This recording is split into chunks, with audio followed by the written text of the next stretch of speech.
Welcome. How's everybody doing? Hope you are doing well. My name is Andrew Kuhn, wearing my welcome quarter zip, sitting next to Geoff Gannon. Jeff, how's it going today? It's going well. How's it going with you? It's going great. You know, some people because they like the welcome cadence on Twitter, they all say, I can't wait for the day that Jeff says, it's just not going well, Andrew.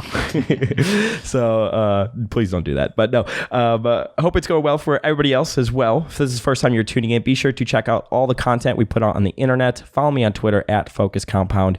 Go to focuscompound.com and sign up for investment write-ups from Jeff. What are your views on the website and investment write-ups? Anything planned? Anything for the future? Any thoughts on it?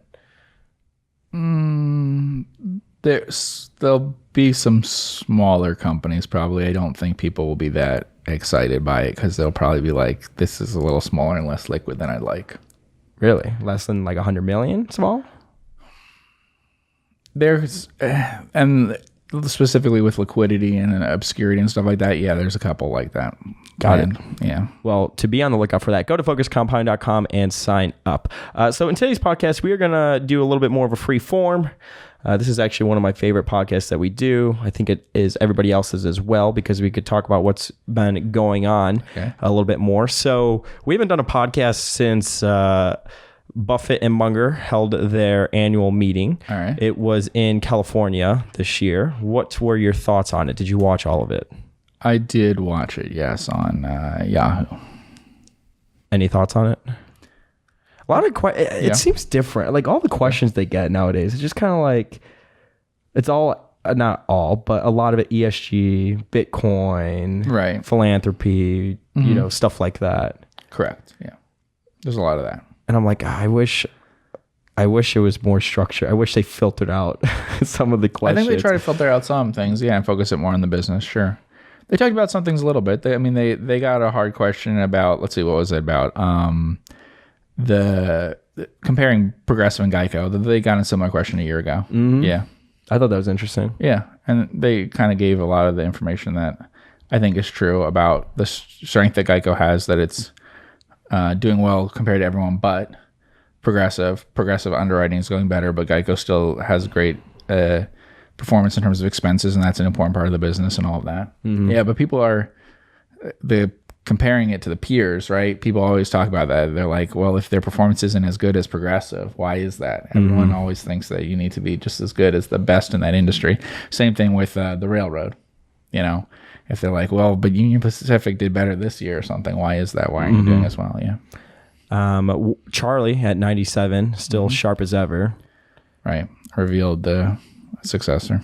He did accidentally reveal it, and then they I think Berkshire released a press release afterwards or something, basically Buffett, confirming it. Confirmed it. Yeah. That Greg is going to be the next CEO. If the replacement was done today. And Munger was so subtle about it. He's like, Greg will keep the culture. Yeah. I should rewatch that and see what Buffett's face looked like. I wonder if he gave him a little nudge, like, well, the cat's out of the bag on that one. Yeah.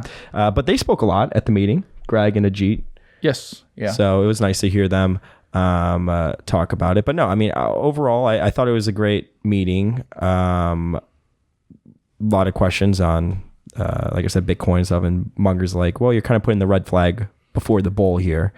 And talking about it. And it's funny too, when Buffett doesn't want to answer it, he just like, well, I'm going to defer that to Charlie. And then Charlie just comes in swinging. It's like he's swinging on behalf of Buffett because he knows that's what he's going to say. Yeah, I do the same thing. I avoid certain things. What Buffett said about Bitcoin is true. He's like, everyone asking these questions, everyone who's interested in this is long it. The people who are either long, or they're not involved. So I'll only be making people happy who don't care. Yeah, basically. If I say what I think. So I can either lie to you or I can tell you the truth and upset everyone. And that's a feeling that I had talking to people about, like Chinese reverse merger frauds, things. I get lots of questions about them. And I'd say to them, generally, there's no point in me answering this question because if I tell you I think it's a fraud, it's just going to upset you. And in my experience, people still own the stock and stuff. And if I say, it's not a fraud, then I'm not telling you the truth. So, it's kind of have to dodge the question. Yeah. I would agree with that. So yeah, no, it was good. It was good to see them both up there together, 6 feet apart. Yeah. I wonder if it'll be in Berkshire, if it'll be in Omaha next year. Well, if they can, then they will. I think he expects that it will. Mm. And probably. So 13Fs came out for some funds and stuff. Pabrai purchased Baba. He's following Munger into Alibaba. Okay. Which was interesting. It sounds like he is completely done buying the 60-cent dollars. He's transitioned to but we don't know what he owns outside the U.S. Mm-hmm. Right. But that's what he's kind of publicly said in meets with colleges correct. and stuff. But if you look at past years where we know he owned 60-cent dollars and things, he also said, I really need to focus more on the compounders. Yeah. So he said that for years and years. Yeah. We were talking about, if you've read the book Richer, Wiser, Happier, it was funny hearing, my favorite chapter was Pabrai's part. Yeah. Yeah, I used the F word, but like 20 times. I was like, all right, I love this guy now. This is great. Let's see. So Alibaba. Yeah, I have like no opinion about Alibaba. I've been asked about it many times by people. I'm not. Have you been asked about it more so recently? No. It was one of the most common stocks I get asked about for a couple of years now. Really? Yeah. Why do you think that is? I think the financials, if you look at it. EV to free cash flow 17 times, EV to sales 5.7. Look at that CAGR in revenue. It says a 56% 10-year CAGR going from about a little over $1 billion to $72.6 billion in 2020. Yeah, and then look at the multiples. They're not bad. Mm-hmm. I mean, they're expensive, right? But they're not expensive for something growing that fast. This is something that, a Peter Lynch or a Phil Fisher could buy into. Mm-hmm.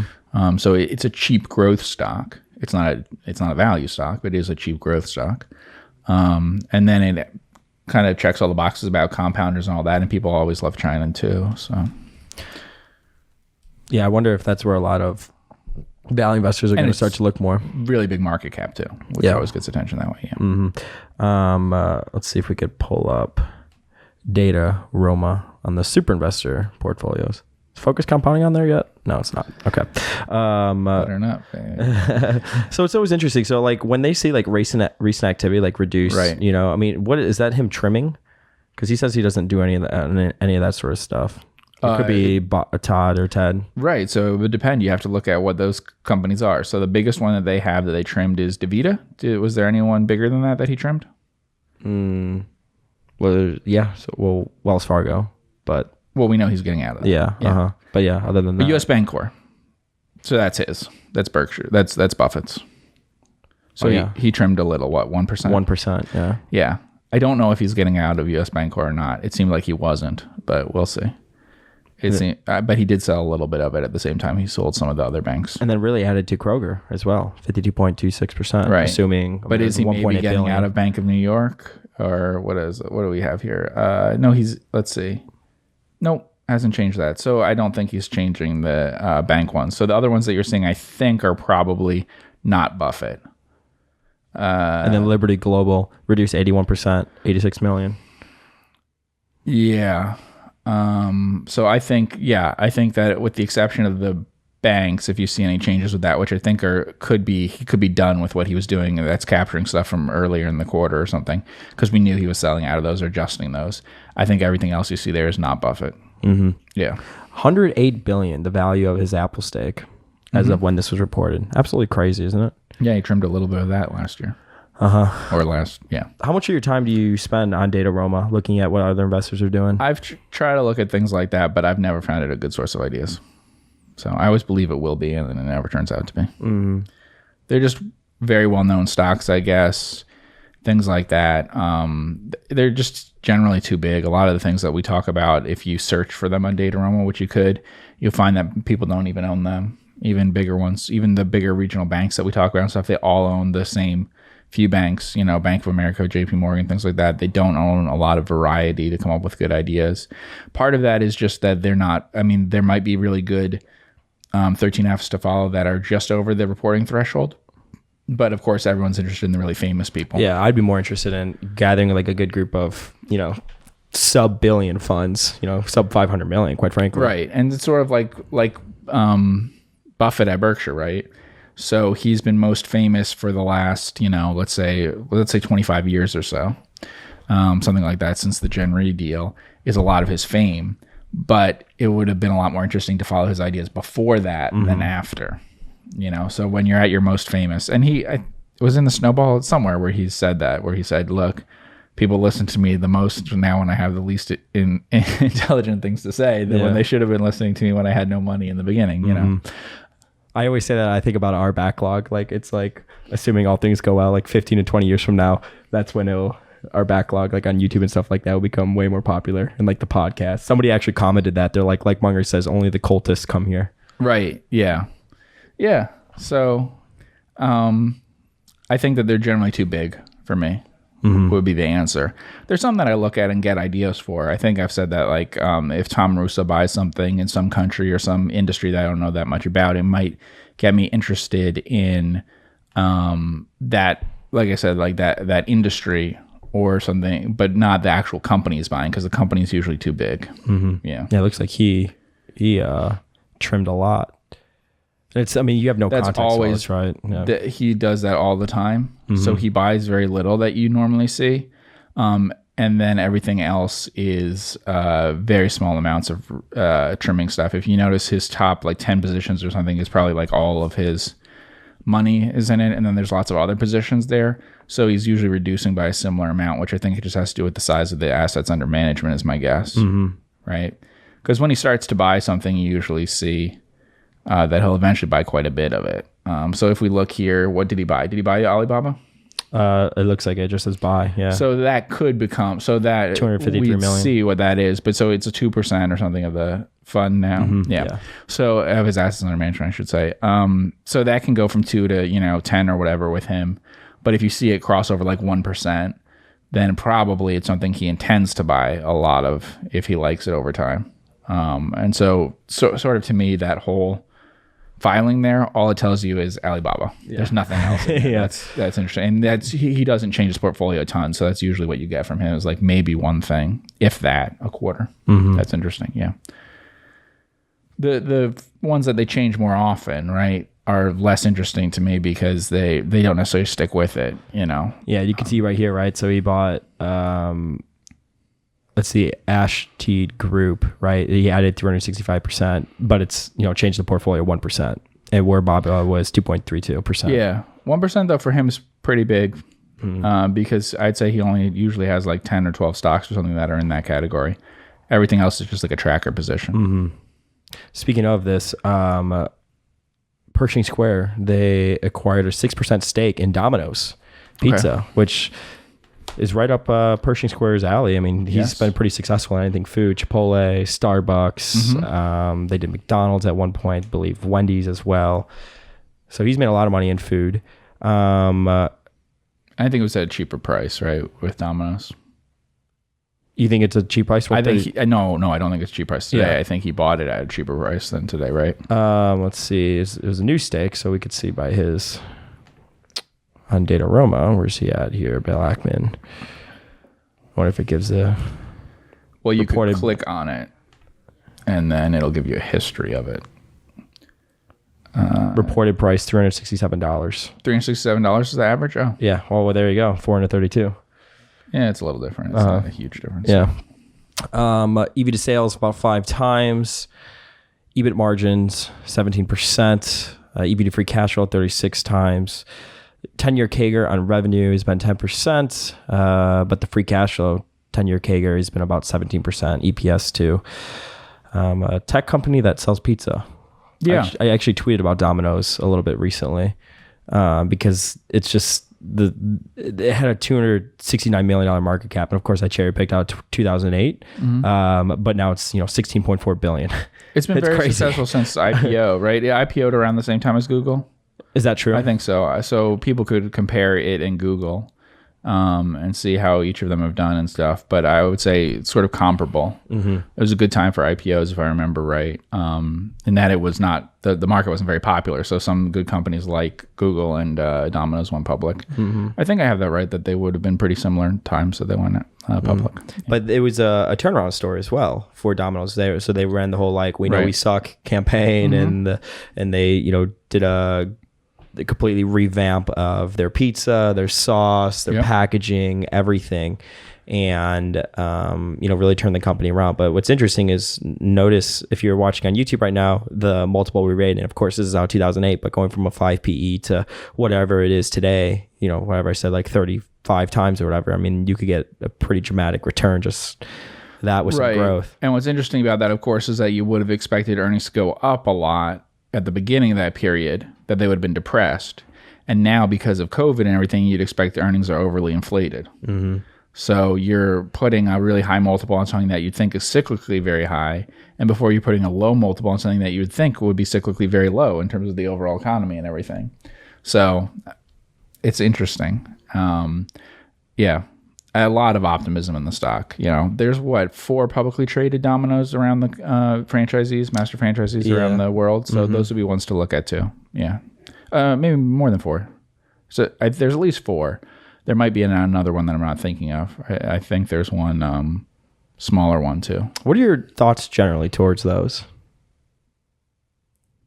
Pretty good. If they have the right people running it, running a Domino's franchise for an emerging market or something would be attractive. Yeah, they're not all emerging market stuff. There's a UK one and stuff like that.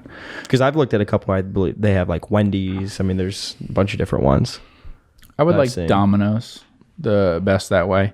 I think pizza travels pretty well. I think it has a system that's very simple and very technologically driven. People are not buying it for the quality of the food. They're buying it for the technology that it has, the speed that it can do those things, and the habitual use of it and how automatic it is. So damn quick too. You pull out your phone and you click 2 buttons and it's done. And then my favorite part is tracking it. Like, oh, it's in the oven. Oh, they're packaging it. Oh, it's on its way. Yeah. It's so easy. Yeah. So I think that Domino's franchisees in other countries would be an interesting thing to look at if you like the people running it. Definitely. Yeah. So we had a question from somebody that I thought was interesting. And he said, what are your biggest obstacles to successful investing? Finding enough ideas is by far the biggest obstacle. Yeah. Finding ideas even just in the earliest stages to pursue for, any amount of time is really difficult. That's one of the reasons why we don't do a lot where we just take questions of people throwing out different stock ideas, because 9 out of 10 times it's just immediately not really crossing the levels that you would need to look interesting as a stock and as a business. What are those things that, from like a pre-qualified perspective where you immediately disqualify it? Well, I wouldn't say would immediately disqualify it, because it's a mistake to do that. So you have to look deeper into it. But most publicly traded companies don't really create a lot of value over time. So most aren't very good businesses. So they're not good enough to pay the kinds of multiples that we do in the stock market. If you threw darts at stocks, most of what your dart would hit would not be having very good returns if bought and held indefinitely. Your returns really come from a few stocks working out really well. So I think that the prices that stocks tend to trade at least for the last 20 years or so, are really high versus a mediocre sort of company. Ben Graham operated for a time in things where you could buy an average company and do okay over time because the average price on the stock wasn't that high. But lately that hasn't been true. So without buying better quality companies, I think that you're paying too much for most businesses. We recorded a piece of content recently for something else related to work, and somebody had asked, how do you sift through the 100 ideas that you looked at and ultimately decided on the ones that you do? And you gave a really interesting answer, which is true, how, it's very rarely price, right? That's usually not the overriding factor that goes into it. It's really, from afar, it's pretty easy to judge if, the company's cheap or whatever. But it just really comes down to the actual business itself and, the high qualityness of it and competitive positioning and really thinking about it from that perspective. Yeah, because we generally invest in things with the plan to hold it for a while and get returns from the business.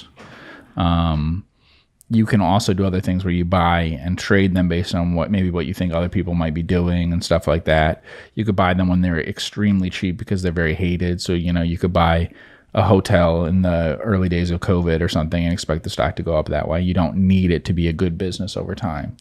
But yeah, I would say the problem with that's the issue. Most stocks are not good businesses. Mm-hmm. Yeah, and I think people overestimate the quality of most businesses, most publicly traded companies. Not just overestimate them, but assume that they'll be similar when they may not be. So like they kind of assume that a high quality business and a lower quality business should trade at similar PEs and will create somewhat similar value over time, and I don't think that's true at all. I think that over a few decades, the higher quality ones will produce a lot more value than others. Mm-hmm. Yeah. It'd be an interesting study for people to do for themselves, right? So like if you psychoanalyze or just looked at your own portfolio, like how much of your returns have come from the actual business themselves as opposed to like a multiple re-rating by the market or something along those lines. And we've spoke to people like that where they said, I bought this and I sold out, but then the stock, really fell after I sold it and I really owned it for maybe a year or a year and a half. Mm-hmm. So it's like from like a process versus outcome standpoint, it's like, yeah, the outcome is great, but I don't exactly know how I was on the process side, which is the most important part. Right. But again, I guess that comes down to what you're setting out to do. If you want to be an investor, you probably don't want to think like that. Right. But there's some people that are so great at the beauty contesting and with the multiple ratings and stuff like that. Yeah. I'm just looking at in terms of the odds of it. If you're paying very high prices for things, you have to be very sure about them. It's much easier when you're paying low prices or average type prices at the most. Once you get past the very low teens PE, even into the teens, you're starting to take some risk that the quality of the business really has to be higher than average. If you stay below that, then you might be okay. All you need to do is make sure that it consistently, is an okay business. But as you expand beyond that, you really run into big problems. And so when people are paying 20 times earnings and more, it's a big problem. There's very, very little that jumps out as being really cheap now, in terms of being things that are easy enough to predict and stuff like that, being in the industries that we would look at and all of that. But that's not a feature of like this last year, the stock market going up a bit. It's more of a longer term thing that's been happening for the last few years. Yeah. Mm-hmm. Do you have any thoughts towards inflation or potential inflation coming into the market? And like how you would think about that with your portfolio? We're always very careful about inflation. We've always been very careful about it. It's a major risk and something to consider. We've always been careful about the possibility of inflation happening and being higher, and about interest rates rising, and about not buying things on the expectation of low interest rates or something like that. Are you looking for AMARK? Yeah. Yeah, AMRK. Yeah. Quick FS will have it, yeah. My feeling on it is the only big thing that I've said before, and will repeat again, where I differ with other people, I guess, is that I don't think it's relevant to refer to inflation expectation stuff and saying that inflation expectations are well anchored and low and all of that. I think that's nonsense. I think that inflation expectations, if you've had a period of low inflation for a while, will expect low inflation to continue. If you've had a period of high inflation, they'll expect high inflation to continue. So I would expect that if people have been assuming in polls and surveys of them, the consumers, that inflation would be 2% a year for the next few years or whatever, after it had been 0 to 2% for several years, then after year 2 of inflation of 5%, they'll start assuming it'll be 5%. I don't think that inflation expectations are relevant in decision making, because I don't think that they're in any sense anchored. I think they're just backwards looking and affected by recency and stuff. That's just predictions about everything. That's not a knock on consumers or large groups of people versus experts. Experts do the same thing. You'll see that they'll change their expectations to meet what people are expecting that way. So I just think that expectations do play a huge part in inflation. There's no doubt about it. But you can't use current or past expectations to predict what future expectations will be. Future expectations will be different than current expectations, and it's future expectations that in future periods will drive inflation. So the fact that inflation expectations are low or were low, I don't think is relevant. And I've never thought that it was relevant. It's relevant in the current period. It explains why it is what it is now. But that's just kind of like saying there's momentum. And that's true. Inflation has a lot of momentum to it. But I think that, that's kind of silly when people talk about that. And you'll see that expectations, I think, will radically shift as different numbers come in. I think expectations will tend to track actual inflation. Yeah. So as inflation changes, people's expectations will change radically. And that's what you see with the stock market and stuff. The stock market goes up 10% a year for 10 years. People all expect it'll go up 10% a year. If it goes nowhere for 15 years, they'll say, bonds are a better place to put your money than stocks. They're not predicting the future. They're just telling you what the recent past was, and extrapolating into the future. So, so that's the only thing I would say is that I don't think that it's relevant that inflation expectations recently were very low. I think that makes no difference. They just will change. The idea that they're anchored is not realistic, I think. A-Mark Precious Metals is a fun one to always pull up because we talked about it on the podcast, and the stock's gone from, if we talked about it in the end of 2019, 14 or 12 bucks to 54. Yeah. I think I wrote up like it was 12 or something like that. And I said maybe $8 or $9 worth of it was very solid investment value. And then the rest of it was a small price that you pay to kind of speculate. And now it's obviously gone crazy because of big spreads in physical metal stuff, physical gold and physical silver.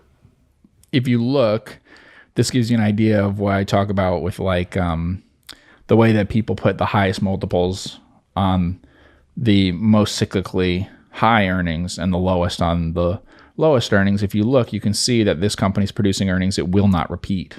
It might repeat it for a year if you're lucky. But as a result, you have just inappropriate levels on the stock. But it's hard for them to avoid that because if you look, the multiple is very, very low right now, right? Yeah. Yeah.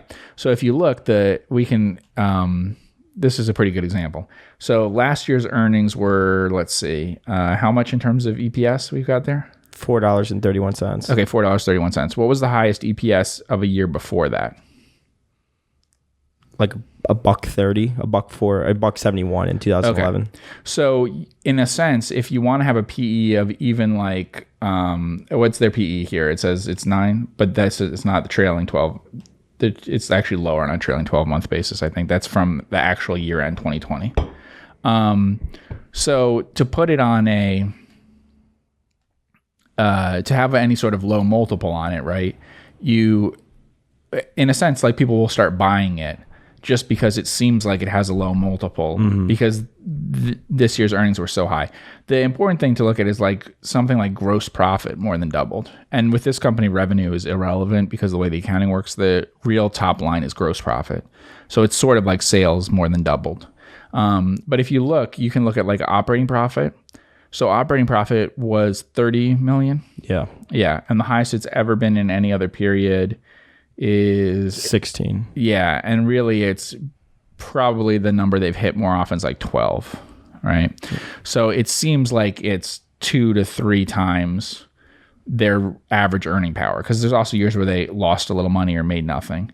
You can see it also just in terms of the return on equity and stuff like that. This is a company that actually, when I wrote it up, I think traded around book value. Normally, people would have it around book value, and then it exploded. But it's just a speculative thing. I described it kind of like an investment bank type thing, like basically doing trading. And so the stock trades like that you'll see. Obviously the earnings will collapse at some point, and then presumably there's no support for the stock at that point.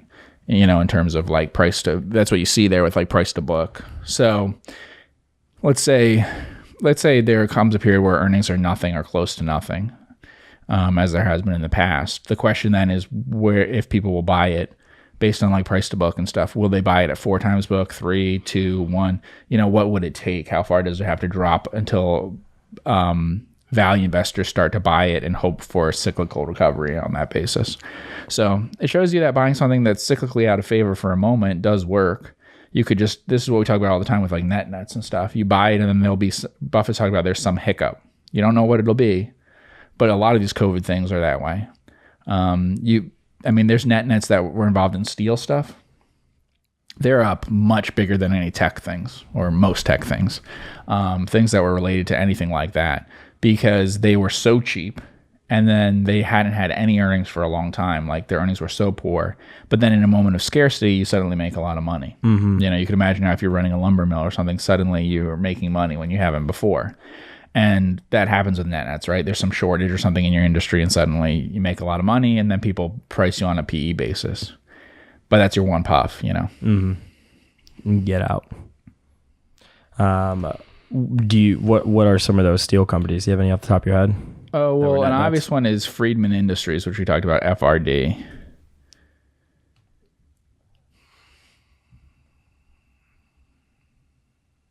Is the stock gone bonkers? Let's see.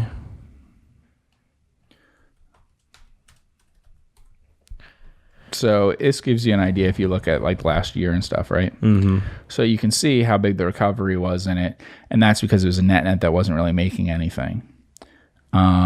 It has a very simple business that's really just based on what you'll see with the actually we talked about it before, but that basically it should benefit probably if you see higher steel prices and just higher inflation over time.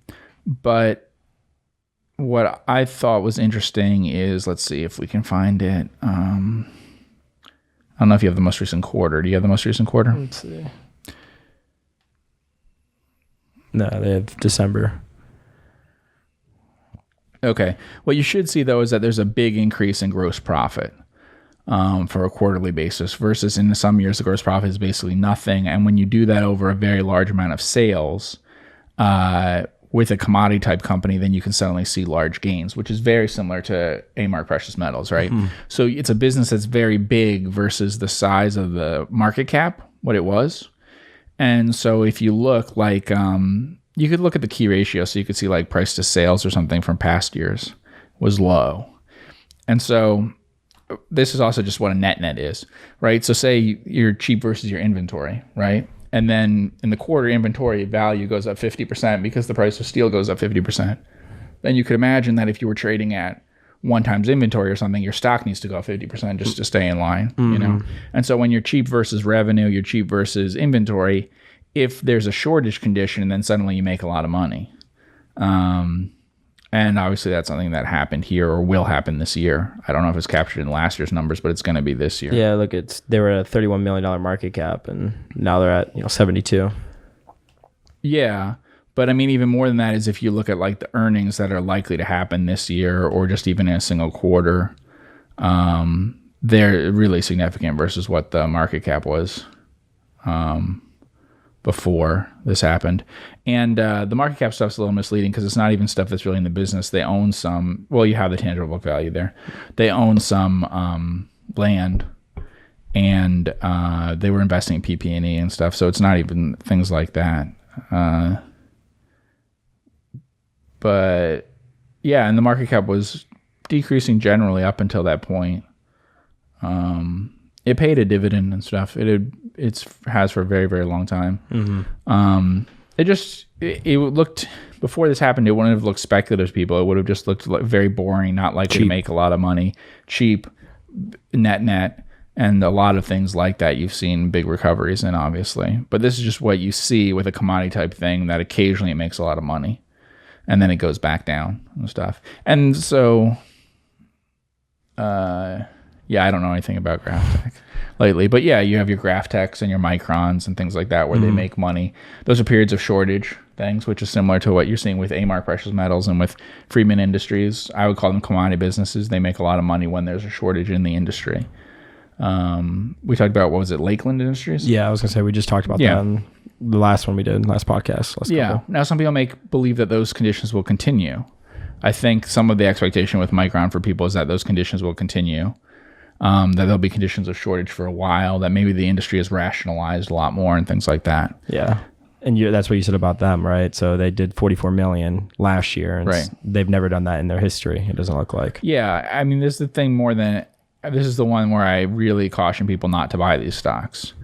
I don't think it's a good idea to use the highest ever earnings. We talk about it and do it sometimes with companies where I don't think it makes a big difference. You're a food company, you're an advertising company, you're an insurance company, you're a bank, whatever. Your most recent earnings might be your record highest earnings, but they're probably within 10% or something of your second highest earnings.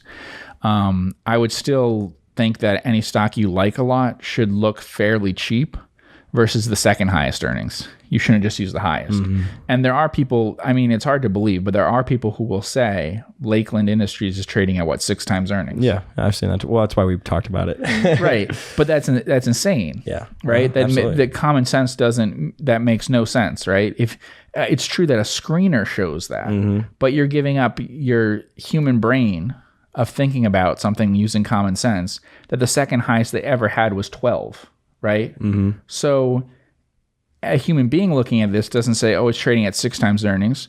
You at least are simultaneously thinking it's trading at 6 times highest ever earnings, but it's trading at 24 times second highest ever earnings, right? You keep both of those ideas in mind at a minimum. That doesn't mean you have an opinion that it's going to drop by a huge amount. But sometimes when people talk about this, it seems to me that they say, well, but isn't there a chance that it'll stay high or something? You know, that's what you want to spend your time thinking about, right?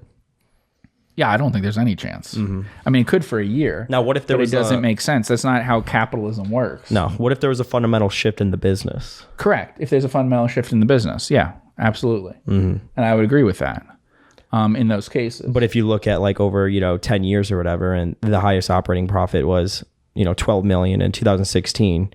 And the rest of that, it's really been, I don't know, on average, just eyeballing it 5, 6, maybe over, all the 10 years. Right. And then in 2000, last year it's 44 million.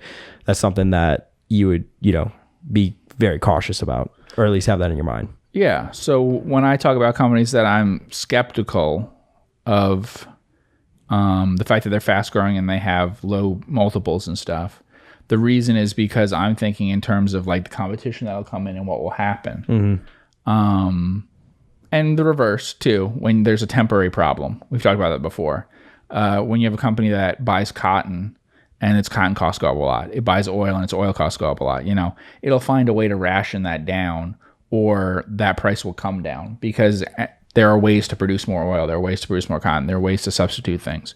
Same sort of things here, where I would think, what's the logic here? That people are going to keep using protective things for COVID after it's a threat? Yeah. Okay. Yeah. No. Well, obviously I'm in the same boat as you. Yeah, I get it.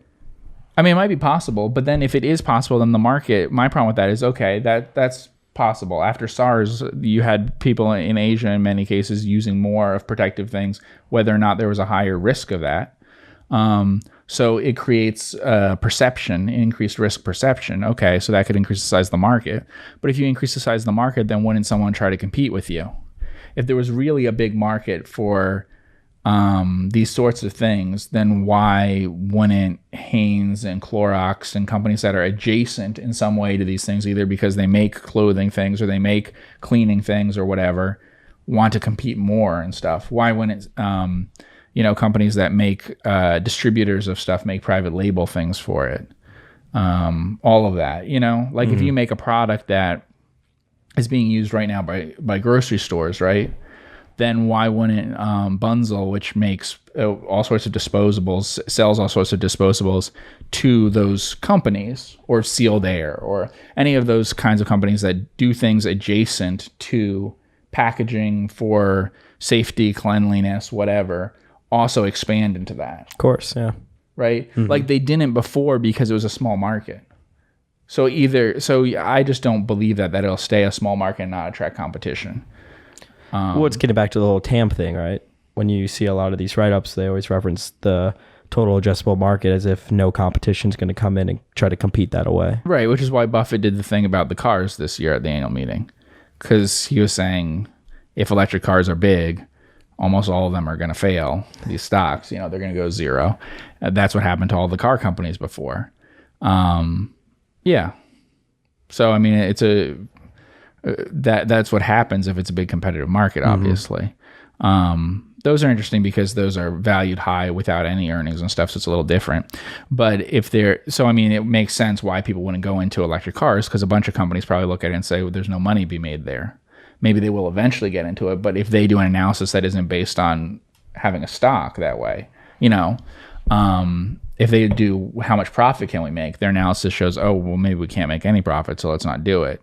But when you have something like this, it just seems to me even private companies and stuff would get into this. I mean, if you could make stuff that has to do with COVID, say you're a textile company doing something that has to do with that, or you're making uniforms for things, you're making whatever. Yeah, you shift. You think I'll shift into doing this. I'll make masks and things.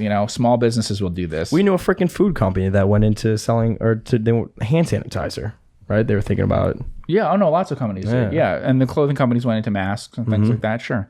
So I mean, either it won't last or the other people will get involved in it.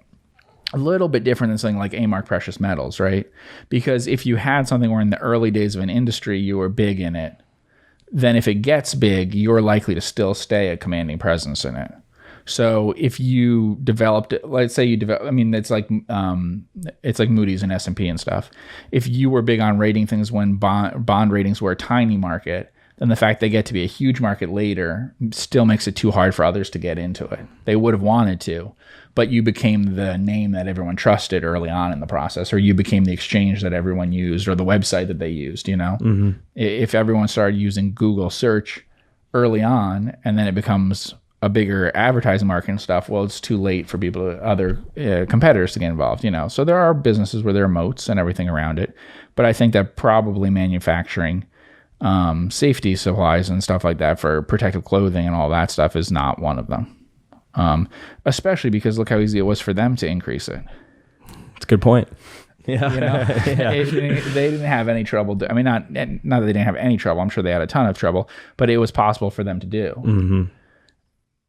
And they've never even come close to hitting those numbers. Look how many competing vaccines there are going to be. Like, people are all excited about how much money a company could make by coming with a vaccine. At first, it might have seemed, oh, well, there'll be one effective vaccine, one company will develop it, they'll be worth a ton.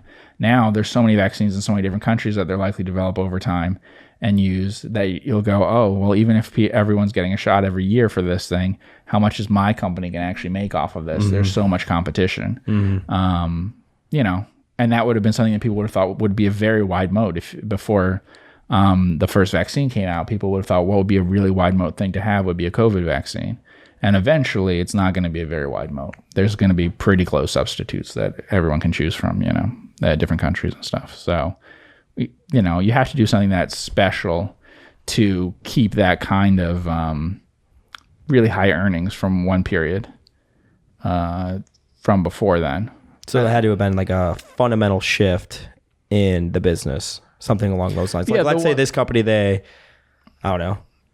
The ones that are complicated, open up a new plant or the ones that are complicated are the customers. things like Tesla, right? Because there is a real shift and a possibility of a tipping point in things and having to do a scale and everything, that things could really get different in the future. So they could be able to hold on to a sales growth that they have. You could argue that that's possible. And it might be true, right? So you could see that developing into a really big market, whereas previously it wasn't a big enough market.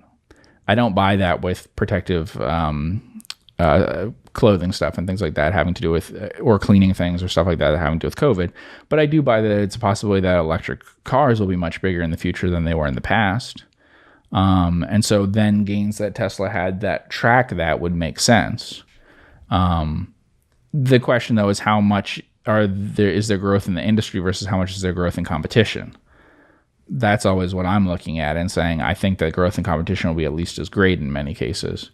I think often you'll do better by investing in a industry that's not growing very fast, where competition is much more muted. I don't think you should pursue industries where there's a lot of competition going into them. I think that's the worst sign, for an investment, is to always avoid things in which competition is really heating up. Especially at high multiples. anything where where there's news about other people building plants doing the same thing you're doing is probably not an industry that you want to be really excited about getting into, because that is the problem. I mean, that's what commoditizes an industry, and everything is asset growth in the industry by yourself or by your competitors. But certainly, it's a thing that you want to avoid. And a lot of the most popular and hottest stocks in any period are actually things in which additional investment is going into them.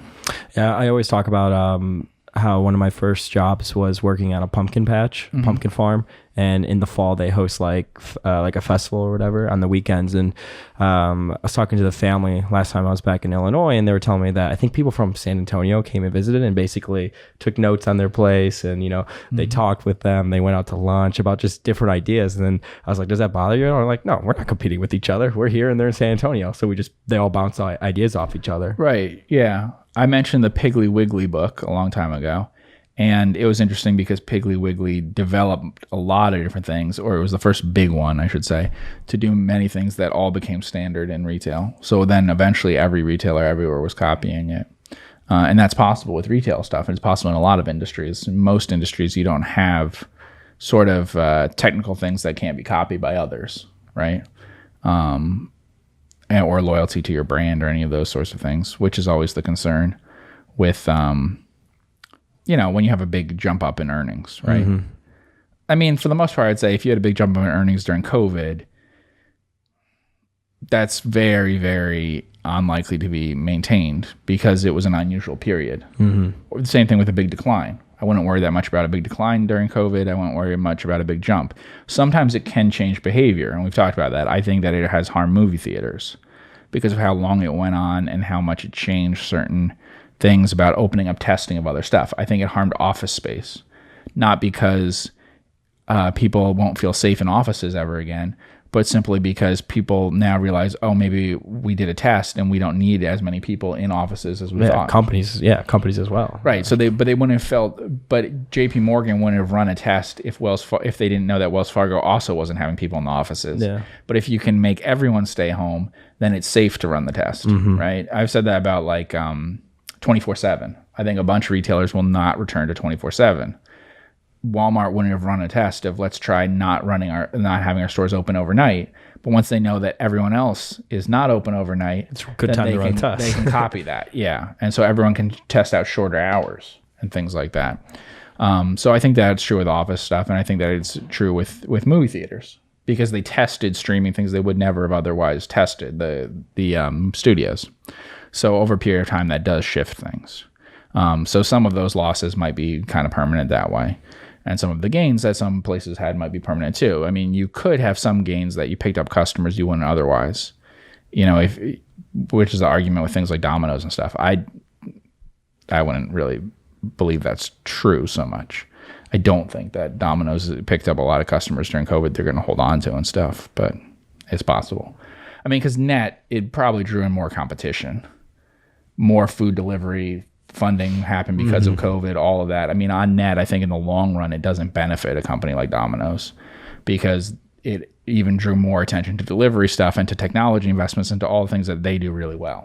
Sure. They're really good at having an app, technology, delivery. Other companies like, wow, we should really shift this way. Right. And so if anything, it just has more people. It's not like an awareness thing. Right. Whereas they were in it earlier. Yeah. So I mean, it reduces the moat, I guess, a little bit over time. Sure. Got it. Cool. Well, I want to thank everybody for tuning in with the both of us here today. If you wanted to ask questions of us that we will answer on the Freeform podcast, DM them to me at Focus Compound on Twitter, or you could email me, Andrew at focuscompounding.com. I want to thank everybody so much for the support. Thank you so much for tuning in. Hit that subscribe button wherever you are listening to this podcast. A rating and review goes a very long way for the both of us, and we will see you in the next podcast.